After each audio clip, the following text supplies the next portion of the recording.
States is going to be their partner as we meet this climate crisis. And I want to thank the United Kingdom and Prime Minister Johnson for hosting us, hosting the world at a critical moment, as well as I met with Prince Charles, who's put together a very significant operation over the last 6-7 years of trying to bring in the private sector to work on a number of these issues. Glasgow must be the start, as you're tired of hearing me say it, but a decisive decade of action so we can keep the limit of 1.5 degrees within the reach of us and the rest of the world. We have to keep accelerating our progress. Today's agreement by more than 100 countries, representing 85% of the world's forest, to halt and reverse deforestation by 2030, is a great example of the kind of ambition we need, and the United States is proud to have initiated and supported it. For our part, the United States is going to keep raising the ambition and delivering the goal that we are reducing U.S. emissions by 50 to 52%, as Secretary Kerry's talked about, from the 2005 levels by 2030. This decade, we have to make significant progress. And by the way, I might note parenthetically, I can't think of any 2 days when more has been accomplished dealing with climate than these 2 days.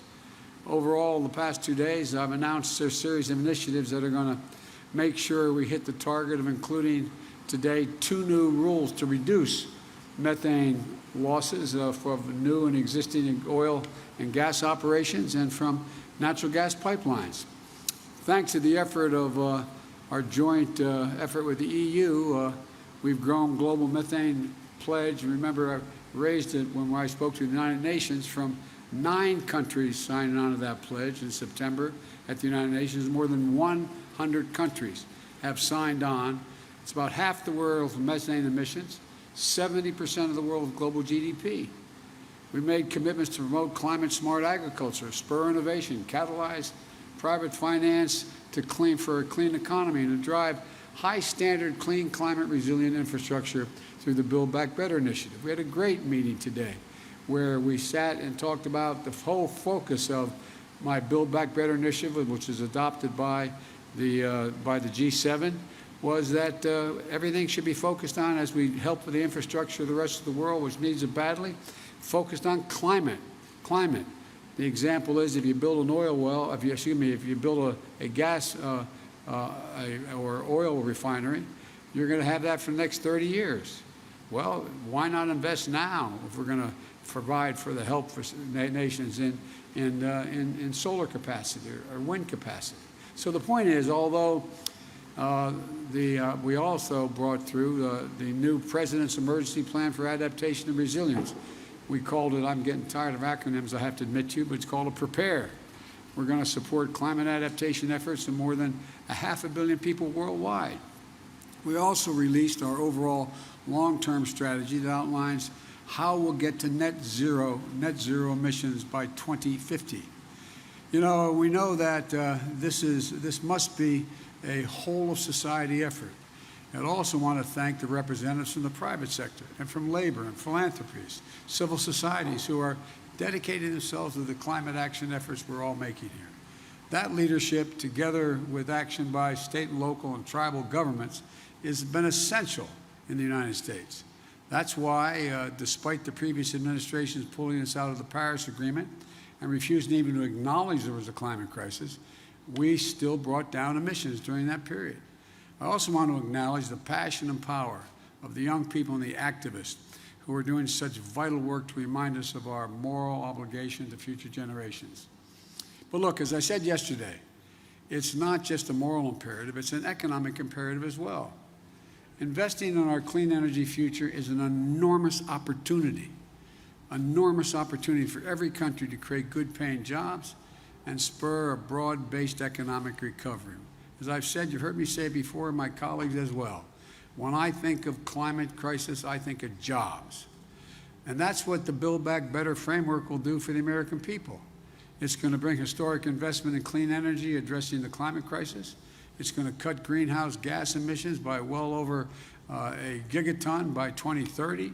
It's going to save consumers money in their energy bills and with tax credits for things like installing solar panels and weatherization of their homes. It's also going to provide manufacturing credits to make sure the United States is competing in energy markets of the future, like solar panels and wind turbines. It's also going to accelerate electric vehicles and electric school buses and build a nationwide network of 500,000 charging stations to power them. It's about jobs. It's about competitiveness versus complacency. It's about making the world safer, cleaner, healthier, a place for our children and children all around the world to look to the future in a way that they can't now. And so there's so many other things that have happened today that I feel good about. Let me start, if you will, I'll be happy to take your questions. Phil, you got a question? I'm watching on TV a lot. Thank you very much, Mr. President. You noted your disappointment with Chinese actions on climate in Rome, and also the lack of willingness for Chinese President Xi Jinping to show up at either the G20 or COP26. But I wanted to ask more broadly, when you assess where things stand right now in U.S.-China relationships after your first 10 months in office, your diplomats have had difficulty engaging in a substantive manner with some of their counterparts. You have a Chinese military that has tested a hypersonic missile this summer. It is building its nuclear capability. What is your general assessment of where things stand, and are you concerned that the potential for armed conflict has grown over the course of your first 10 months in office? Well, let me start off by addressing the first part of, if not the question, the statement. And that is that I indicated that China and Russia not showing up in Saudi Arabia was a problem. We showed up. We showed up. And by showing up, we've had a profound impact on the way I think the rest of the world is looking at the United States and its leadership role. I think it's been a big mistake, quite frankly, for China, with respect to China not showing up. The rest of the world is going to look to China and say, what value added are they providing? And they've lost an ability to influence people around the world and all the people here at COP. The same way I would argue with regard to Russia. With regard to the more profound question about, am I worried about an armed conflict or some that accidentally occurring with China? No, I'm not, but I have had, as I've said before, and I think we've talked about this, Phil, but I may be mistaken, I think, as I've said, I look at China, and I've had hours of conversations with Xi Jinping, both in person when I was vice president and since I've been president, at least 5 or 6 hours worth of conversations on the telephone. And I'm going to be having a virtual summit with him. I've made it clear, this is competition. It does not have to be conflict. There is no reason there need be conflict. But I've also indicated to him, and I'm not reluctant to say it publicly, that we expect him to play by the rules of the road. We're not going to change our attitude toward Constitution, international airspace, international sea lanes, et cetera. We also have made it clear that we have to work on dealing with things like cybersecurity and a whole range of other issues. But I'm not looking for, I don't anticipate there will be a need for there be physical conflict. But you know, as you've heard me say this before, my dad had an expression. He said the only conflict worse than one that's intended is one that's unintended. One that's unintended. And so in my meetings with him virtually coming up, I might have to set the exact date yet, I want to make sure there's no misunderstanding. It's competition, not conflict, and so there's no unintended. Yeah, Peter?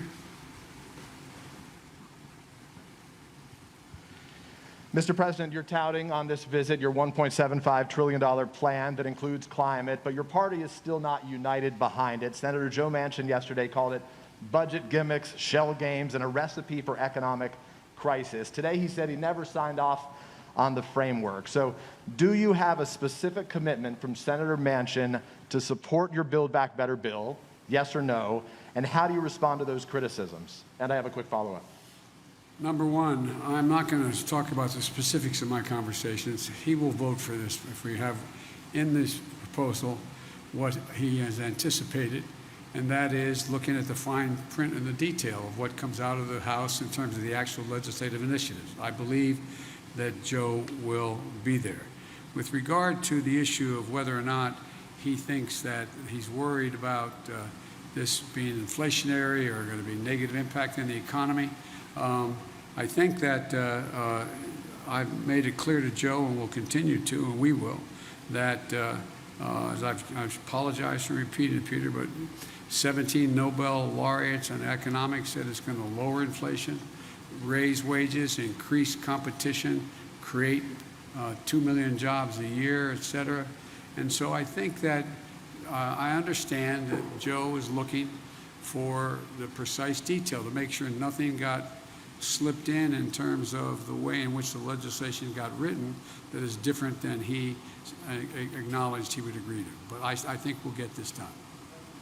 Well, you mentioned the word inflation there. You recently said you have no short-term answer to bring down gas prices. But as you know, it's not just gas prices now. Rents are up. The cost of everyday items are up. Inflation in the U.S. is at a 13-year high. So when specifically should Americans expect those prices to come down? Well, look,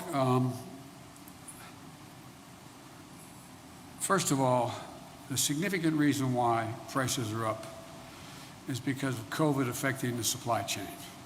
I mean, I know I'm not trying to be instructive. I know you know this, number one. Number two, if you take a look at, gas prices and you take a look at oil prices, that is a consequence of, thus far, the refusal of Russia or the OPEC nations to pump more oil. And we'll see what happens on that score sooner than later. Number three, I think if you take a look at what we're talking about, you look to this coming Thanksgiving. We're in a situation where we find that we are in a very different circumstance. Last Thanksgiving, as I said, this year we're working on a supply chain issue. But last Thanksgiving, I sat down with my wife, my daughter, and my son-in-law. This Thanksgiving, we're all in a very different circumstance. Things are a hell of a lot better, and the wages have gone up higher, faster than inflation, and we have generated real economic growth. It doesn't mean these dislocations aren't real. They do affect people's lives. For example, one of the reasons why I decided to talk about the need to deal with the operation and the gouging that occurs in some of the pricing of beef and chicken and other things is that that's why I think that's why I indicated to you we're going to look at whether or not there's a violation of antitrust laws and what they're doing. So there's a lot to look at, but the bottom line is that I think that and anyone who would prefer, as bad as things are in terms of prices hurting families now, trade this Thanksgiving for last Thanksgiving. Jen Epstein, Wall Street Journal. Excuse me. I beg your pardon. Bloomberg. I hope I got it. I got it. Thank you. Especially since my granddaughter works for you guys in a different circumstance. So I got it. I'm in trouble. Well, I'm going to ask a very Bloomberg question to begin, which is, have you decided who you will nominate to chair the Federal Reserve Board? And if not, can you speak a little bit about what you're thinking about as you consider your choice for Fed chair and the other seats that are open? This is the latest that a president has gone without nominating somebody the year before a nominee needs to be selected. And are you concerned about potentially having a short timeline, especially if you're not going to re-nominate Jay Powell? No, no, and no. No, I'm not going to discuss it with you because that's in train now. We'll be making those announcements fairly quickly. It's been in train for some time, number one. Number two, I also would indicate that I think we're going to have plenty of time to make sure all the major nominees are able to be cleared in time where their terms would expire. And number three, I've given a lot of thought to it. And I've been meeting with my economic advisors on what the best choices are. We've got a lot of good choices, but I'm not going to speculate now. Nancy, CBS. think you had your hand up. I'm sorry. Did you? Yep. Thank you very much, Mr. President. Some of the commitments you made here won't happen unless Congress passes future legislation. How do you convince Republicans and even some Democrats to get behind more spending if they look at this conference and say, China isn't meeting these global goals, Russia doesn't intend to meet these global goals, India doesn't plan to, why should we? Because we want to be able to breathe and we want to be able to lead the world. Look, I mean it sincerely. I think, presumptuous of me to say, talk for another leader, but the fact that China, trying to assert, understandably, a new role in the world as a world leader, not showing up, come on. The single most important thing that's gotten the attention of the world is climate. Everywhere. From Iceland to Australia, to, I mean, it just is a gigantic issue. And they've walked away. How do you do that and claim to be able to have any leadership mantle? The same with Putin and Russia. You know, his tundra is burning. He's in a literally the tundra is burning. He has serious, serious climate problems. And he is mum on the willingness to do anything. And so I genuinely believe, and I mean this from the bottom of my heart, when I said at COP7, at the G7, that America was back, you know, people wondered whether, well, is that really true? Well, we were able to change the dynamic of a lot of things coming out of the G7. I think what I'm about to say sounds awfully self-serving. 2 world leaders came up to me today and said, thank you for your leadership. You're making a big difference here. You're moving people. I think you and I talked about that, John, with one of the folks talking to us. And so I think the fact that America showed up and decided to lead and laid out clearly what it wished to do. For example, you know, as I said, the mere fact that we were able to, you know, go from 7 or 8 people or countries talking about, or maybe as high as 14, I don't remember the original number, to deal with the whole notion of methane. You know, now 100 nations have signed on. 100 nations. 100 nations have signed on to reduce methane by 30% by 2030. That is, and methane is 25 times more toxic to the environment than CO2. So we're making real progress. Or the deforestation issue. Look what we're doing. Look what we've been able to put together. And in addition to that, one of the things that I feel the best about, and I don't claim any unique credit for it, but I think that we've gotten for the first time a combination of, in dealing with the international problem and that circumstances affect all nations, that we've not only gotten countries off the sideline in terms of making significant financial contributions, but literally trillions of dollars worth of the private sector jumping in, knowing they've got to play and they're going to play an incredibly positive part in dealing with these problems. It's real. It's genuine. And so I just think that, you know, that old bad expression, the proof of the pudding's in the eating. You know, I feel confident we're going to get done what we have to do at home in order to deliver. And lastly, you know, if you take a look at what economy is growing, the United States, it's growing. It has problems, mainly because of COVID and supply chain, but it's growing. We've created over 6 million jobs. We're leading the world in terms of the fastest growing economy, major economies.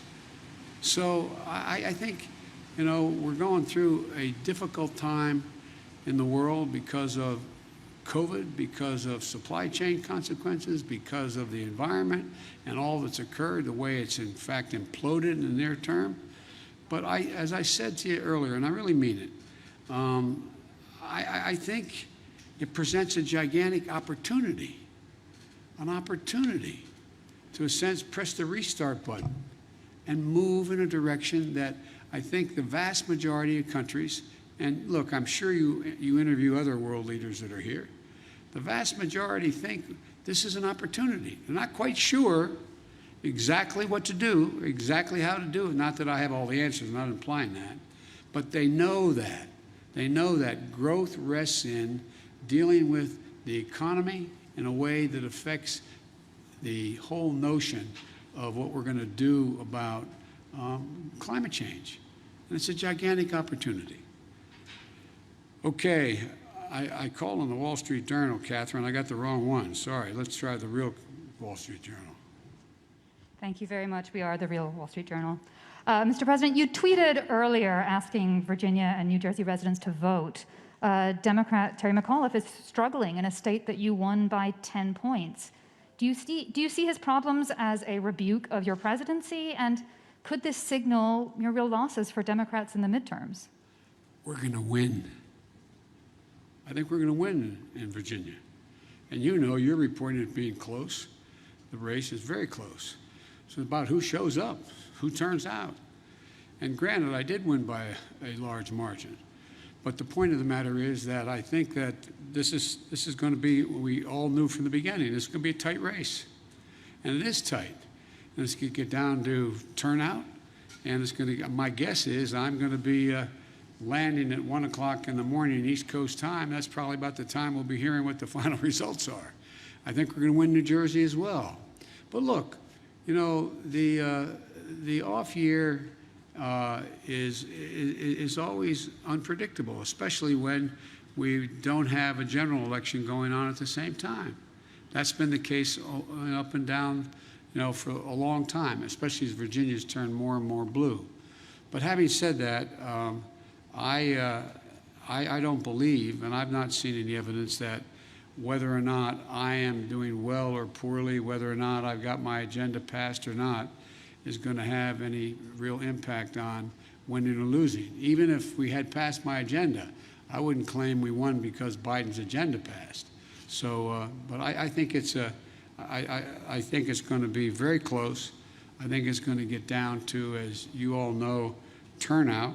And I think that based on what I have heard so far, it's awful hard for me to be prognosticating, which I don't like doing as president anyway, from overseas. But I think, I hope that every eligible voter in Virginia and New Jersey shows up and votes. And the more of them that do, the better off I think our chances are. And I think we're gonna win. Okay. All right. NPR. Scott. Oh, hey. You mentioned climate activists before, and I want to ask something about them. You're touting agreements, other world leaders have touted agreements, but the atmosphere around the conference here is skeptical, and it's pretty angry. Climate activists feel like decades and decades of COPs have led to broken promises, and they feel like even if all of these goals are reached that you're talking about the last few days, it's just not enough right now. And I'm wondering what you would say to the people outside who are really angry at this conference, especially at this moment, where Joe Manchin has expressed, has created more doubt that your climate legislation will pass, and you've got a very conservative Supreme Court about to take a look at whether your EPA can regulate greenhouse gas emissions. What's your message to people outside who just worry this all isn't enough right now, given the crisis? Well, first of all, I think anyone who is focused on the environment should be worried. We've got a lot more to do beyond what we've done. We've done more than we've ever done, though. That's the point. And more has to be done. And I didn't have a single member of this conference come up to me and say, are you going to pass what you have, and what do you think how's that going to affect, and what are you going to do? What they're looking at is what, in fact, has happened in terms of everything from dealing with deforestation to what we're going to do on Build Back Better and how we've been able to focus now. I mean, when's the last time you heard world leaders sit down together and agree that what they're going to do is when they deal with the needs of the infrastructure of other countries, that they're going to focus first and foremost on whether or not what the climate impact is on that. So I think, look, this is there's a reason for people to be worried. I'm worried. I'm worried if we don't continue to move forward and make the kind of progress we're now making, that it's going to, I mean, we throw into jeopardy the prospect that we're going to be able to keep the temperature from rising above 1.5 degrees Celsius. But I'm optimistic because I think there's a, how can I say it? I guess maybe the best way to say it to you, Scott, is what I feel is that the populations of each of our countries have a different perspective than they did at COP25. I think there is, I mean, not because of necessarily any of the leaders of any of our countries, including mine, that all of a sudden people are seeing these things happening they never thought would happen. They're seeing people drown in their basements in Queens, New York because of flooding and rain. They're seeing that, you know, more territory burned down in the United States just since the first of the year than it makes up the entire land mass of the state of New Jersey. They've seen hurricane with top winds of 178 miles an hour. I mean, so they're looking at these things. They're seeing more, the water's warming. They're seeing a whole range of things occurring around the world that haven't happened. And it's sort of like, whoa, whoa. Because I don't get what I used to get when I started to, there's no reason why anyone would remember this. But back when a fine Republican, a guy named Dick Lugar, was from the state of Indiana, and he and I were either the chairman or ranking members of the Foreign Relations Committee. This is over 20 years ago. We ended